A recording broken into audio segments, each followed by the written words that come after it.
G'day guys, Matt Brand here. Check this out. It's the new Hyundai Kona N. Now, some of you might be surprised because the last Kona I reviewed, the N line, I absolutely hated. But that's probably because it couldn't do this.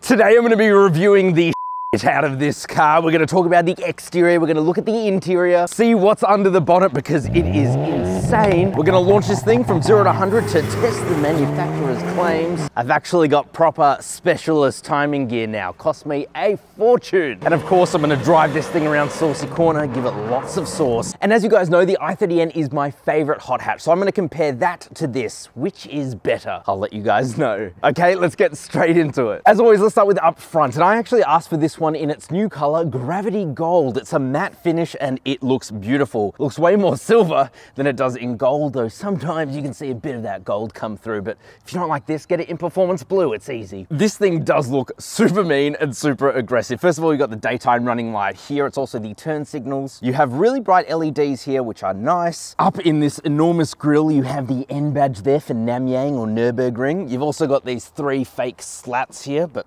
whatever, they still look kind of cool. The Hyundai badge has been blacked out, which is a first for any N car, Hyundai say. Very cool, I guess. And then of course you get a revised bumper with this red piping on it and heaps of functional aero. For example, you have these air ducts here to streamline air over the side of the car and cool the enormous brakes. But yeah, from the front, I think this thing looks stunning, especially in this Gravity Gold. I would 100% get it with this matte color, even though I love Performance Blue. This thing looks super premium. Let's check out the side. The side is actually my favorite angle because it just looks so mean and so stout. It's kind of like they've just put an M3 body kit onto it. Like, look at these, they're enormous. And the wheel arches aren't just black plastic cladding, they're color matched, so it looks super, super aggressive. As does these wheels here, these 19-inch wheels. They have a pretty cool design to them and they are wrapped in Pirelli P0s, apparently specially formulated for the Kona N. Anyway, the rest of the side is all these cuts and creases in it. You get more red piping down the bottom on these really cool N side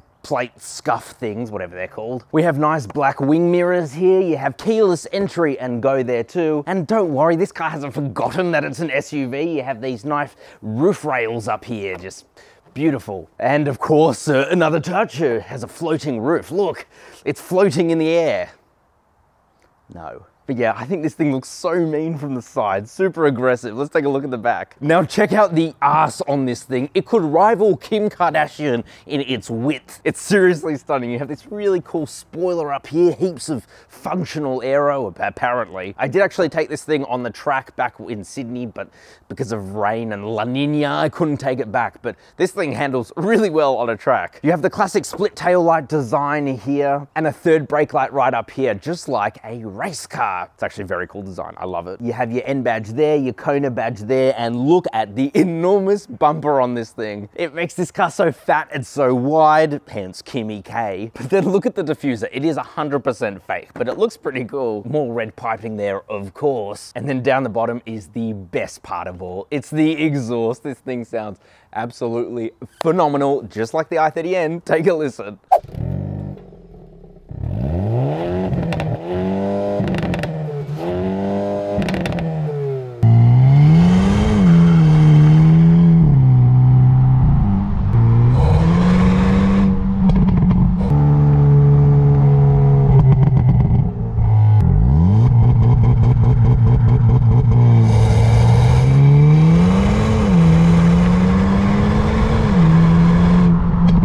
How awesome does that sound? And let me know what you guys think of the looks of this thing down in the comment section just below that like button. If you have been enjoying the video, please do leave a thumbs up and subscribe to the channel. I'd love to have you around and it really, really helps the channel out. So yeah, let's just go talk interior. Okay, let's talk interior space now. And it's a bit of a mixed bag. I want to start with the bad. First of all, it's just black plastics kind of everywhere. Not the nicest either. You got scratchy plastics in places you wouldn't see in competitors. Then you've got like cloth here and it's just not the nicest feeling. It's also a bit drab in its design. Now, it doesn't help that I keep getting the base model N, so never the premium, which comes with the leather and suede seats, which do look a lot nicer, and they really do help to elevate the interior. It's not Hyundai's fault I keep asking for specific colors, and that's all I've got on their press fleet, which is this gravity gold, but with this non-premium pack. But that's not necessarily a bad thing, because it does show you what you get, even if you don't want to spend the extra dosh. Though I would get the premium only because you get a sunroof, you get front sensors, an auto dimming mirror, and nicer seats too. So it's really worth the $3,000 extra. But anyway, like any good SUV, let's talk about storage space. So the center armrest is a pretty decent size, couple cup holders here, wireless charger with 2 USBs and a 12-volt socket there too. The glove box is a decent size. The door bins are a bit on the small side, and that's really it. Now, you have to remember that this is a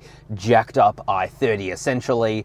It's really a small or overgrown hatchback anyway. It does have some nice touches over an i30N. For example, you get a Harman Kardon sound system as standard. I can't tell you how bad the sound system is in the i30N. I really hate that. You also get a digital instrument cluster up ahead of you, which I think is just that little bit better than the analog gauges, which I also love, by the way. But when you change between different modes, you get these cool little graphics coming up. And when you put it into N mode, you get a center tack. Probably hear the exhaust, by the way. Kept the car on because it's a hot day. Let's give it some cheeky revs, shall we? Okay, so that's enough of that. And it does just show a bit more information than the standard gauges you get in the i30N. But other than that, it is very familiar. You get your climate controls here, single zone, but it works fine. The infotainment display is one of the best out there. I really love this screen. Really color accurate, very high definition, and very responsive. You get your dedicated N mode here, where you can see a bunch of different really cool metrics. And you can also activate launch control from here too, which is sweet. You get digital radio, navigation, wired Apple CarPlay and Android Auto. Yes, it's still not enabled for some dumb reason, even though this system is capable of it. Hyundai are having some sort of fight with Google or Apple, they're not saying. It's a very, very good screen, and you still get physical shortcuts here too. So it's like the best screen in its class. This steering wheel, really nice steering wheel. It's the same as in every other N product, so you get the blue stitching around it. It feels really nice to hold in the hands. You get these nice metal feeling anyway paddle shifters here, because of course this is the dual clutch, so you also get the dual clutch shifter. And of course the steering wheel is very functional, buttons to control absolutely everything, including your adaptive cruise control, which you don't get in the i30N. You've also got your N mode selectors here, custom 1, custom 2, or you can change them and remap them to be whatever you want. It's really impressive. And by the way, the custom modes are some of the most configurable out there. You can change engine, steering, suspension, transmission, electronic limited slip diff, ESC, exhaust sound. It's pretty amazing. And you got your N-Grin shift button here, which gives you 20 seconds of overboost. And we'll talk about that a bit later. And because this is a true sports car, you get a real handbrake right here. So that's pretty cool to see. Not that anyone is doing handbrake turns in their brand new Kona N, but it's still cool to have. The one thing I really don't like about the interior, as I've spent more time with it especially, are these seats. Now, interestingly, you don't get under thigh support extension like you do in the i30N, even at the base model. But I've spent about 3 weeks in a row in these seats in different cars. Make sure you're subscribed, because there might be an i30 Sedan N coming up, or a Lantra N for anyone outside of Australia. But as a thicker person, I found that this side bolstering is a bit too tight, and it kind of hurts, especially on longer journeys. Also, they just feel quite cheap. So it's a bit of a disappointment, and that's why I would highly recommend going for the premium. It just elevates the interior in more ways than one. Let's check out the back seats. Okay, so back seats, what's it like back here? Well, really not that great. As I said, this is really a jacked up i30, so my leg room, just like the i30, is quite compromised when I'm sitting behind myself, and I'm 5'11". I'm not that tall. Headroom is pretty good because it's got a nice boxy shape to it, and toe room is actually really good too, thanks to the seating position being a bit higher, but this is bad. Quality as well, not great. Scratchy pretty much everywhere. The seats feel pretty much just as cheap in the back. You do have a center armrest here with a couple of cup holders, but it's a bit no frills. You get a mat pocket there. And just like the i30N, because it does have a real handbrake, you don't get air vents in the back, which for me is just a compromise. I don't care about the handbrake. I'd rather have air vents, especially in the Australian summer. But you do get a USB port there, and you get a little storage area there too. So really, it is a small SUV if you can really even even call it that. I would just call it a large hatchback, but with compromises in the back. Not great. In terms of boot space, it's actually quite disappointing. So manual tailgate, not that that really matters, but the space within here is pretty minimal. You do get a flat loading area, you get netting here, you get some little bit of underfloor storage, and I'll take out this parcel shelf here so you can see a little bit better inside. But yeah, it's really not that great. You can put down the back seats if you lean in and push them down, and then you get quite a lot more room, but it's really not that great. Anyway, let's talk specs. Now, the Kona N is extremely reasonably priced. This one here is 52,000 Australian dollars drive away, but you can spend $3,000 more and get the premium, which you should absolutely do because you get that leather and suede interior, you get a sunroof, you get parking sensors. It comes with a lot for just $3 grand. But under the bonnet, you get the same engine across the range, and that is this fire-breathing 2-litre 4-cylinder turbo petrol engine. It pumps out 206 kilowatt of power, 392 Newton meters of torque, and it does have an overboost feature. You press the N-Grin shift button, you get 213 kilowatt of power out of this 4-cylinder engine. The Kona N doesn't come with a manual transmission. You can only get the 8-speed dual clutch transmission, but I do have a video coming out of the i30N manual versus i30N dual clutch, so make sure you stick around for that. And really, for 52 grand, even as it is, this thing is so well priced. But of course you don't care about price, do ya? You care about performance. So let's take this thing for a drive and first start up with some launch control. Okay, so now we're gonna launch the i30N. To do that, all we have to do is put the car into N mode or custom mode and press launch control. And now we have 5 minutes to launch the shit out of this thing. I finally gotten myself a proper V-Box, so I'm gonna be timing this using specialist timing gear, which is awesome. Hyundai claim that this will do 0 to 100 in 5.3 seconds, but what will it actually do? Let's test that out. Okay, foot on the brake, foot on the accelerator, let's go. Oh, this thing is so quick.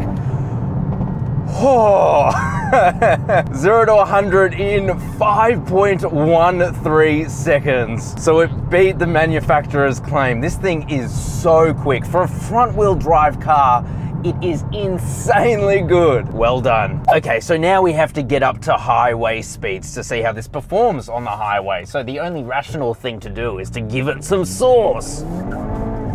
Ah! Oh.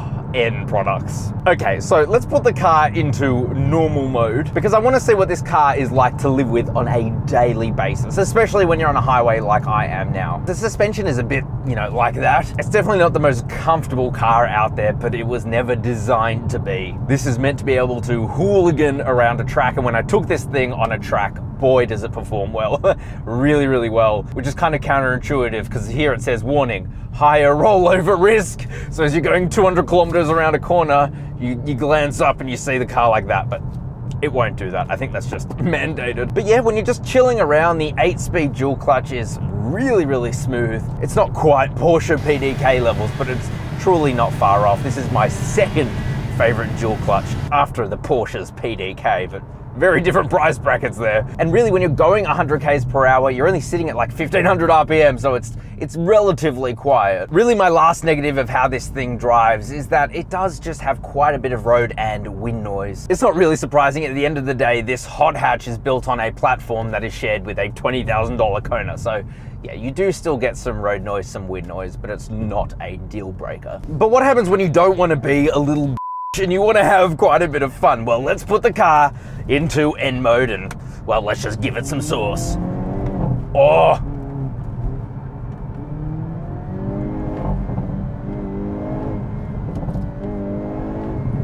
It's a symphony of exhaust notes. What better way to show you that this thing is a beast than by being at Saucy Corner? Let's go. Oh my God. Okay. So yes, this thing is front wheel drive. Yes, it has an electronically controlled limited slip diff. Oh, this thing is insane. I don't think it's quite as loud. I don't think the exhaust is quite as loud as the i30N. That, or it's got more sound paneling than that car. This thing is so much fun. Everything went flying everywhere. Oh God, I want one of these so badly. Just Just listen to this. Just listen to this.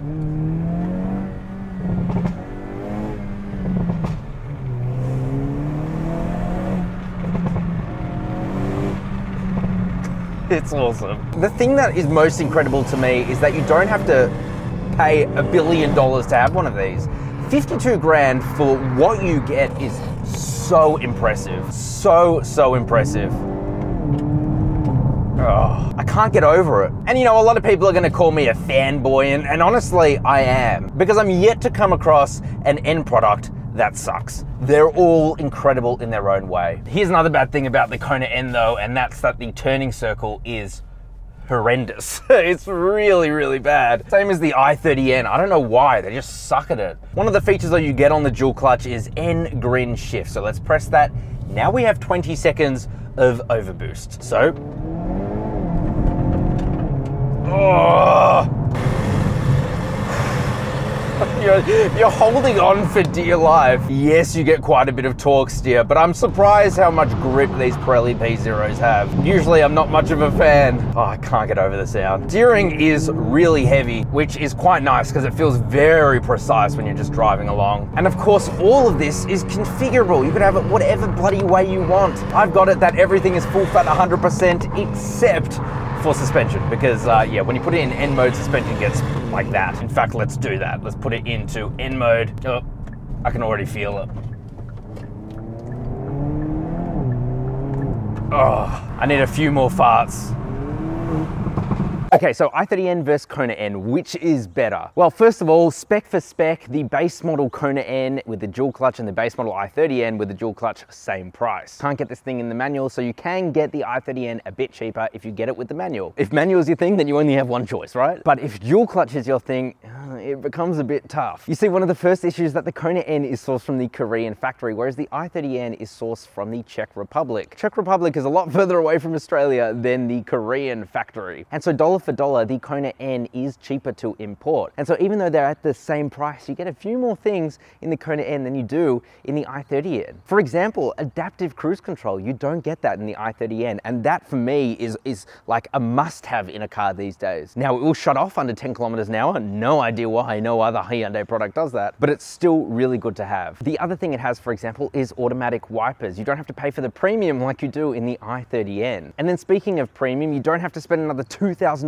if you want a sunroof. It comes in the premium package. So dollar for dollar, the Kona N is better value. So what do you get in the i30N that you don't in the Kona N? Well, the i30N does come with the forged alloy wheels, which does help to reduce the unsprung mass, and that car is already lighter. So around a track, the i30N is better. It is quite hard to notice because I've taken both on the track, and the Kona N does really well, even though it does have the caution rollover sticker right above your head. But on a track, the i30N is just better. However, that does translate to on road, the Kona N is quite a lot more comfortable. You just get more suspension travel, a higher ride height. And so when this thing is in its comfy setting, you feel very comfy. Whereas in the i30N, even though it is a bit better for the facelift, it still feels a little bit crashy. Just like you would hope a hot hatch to feel, but it does make it a little bit worse when you're just driving around town, which for 99% of the time, you're going to be doing anyway. For me, I think I'd go for the i30N only because I want that extra little bit of capability, even if it is very marginal, and I love the way that that thing looks. But for most people out there, the Kona N is actually going to be the better choice because, as I said, dollar for dollar, it's better value. You still get the track warranty. This thing is still a track fiend, and it's amazing on road too, with more inclusions than a spec for spec i30N. So it's really hard to pass it up. I know it's blasphemous for me to say, but let me know what you guys think down in the comments. Would you take the Kona or would you take the i30N variants? Because, for example, the Kona N line sucks eggs, and go watch that video if you want to know why. Anyway, let's get into my final thoughts. Okay, so what's my final thoughts on the new Hyundai Kona N? This thing is a winner. It is absolutely incredible for the price you pay, for the performance that you get, for its looks. How could I not recommend it? This thing is amazing. Yes, it is an SUV, but really it's still a very small hatchback, and that's a good thing. This thing is so much fun on the road, on the track. If you can get one, please do. I think you'd be living my dream. But anyway, guys, thank you very much for watching. If you did enjoy the video, you know what to do. Please do leave a like and subscribe to the channel. I'd love to have you around. Click over there if you want to watch one of my many other N reviews. I love N products. And as always, I'll see you next week.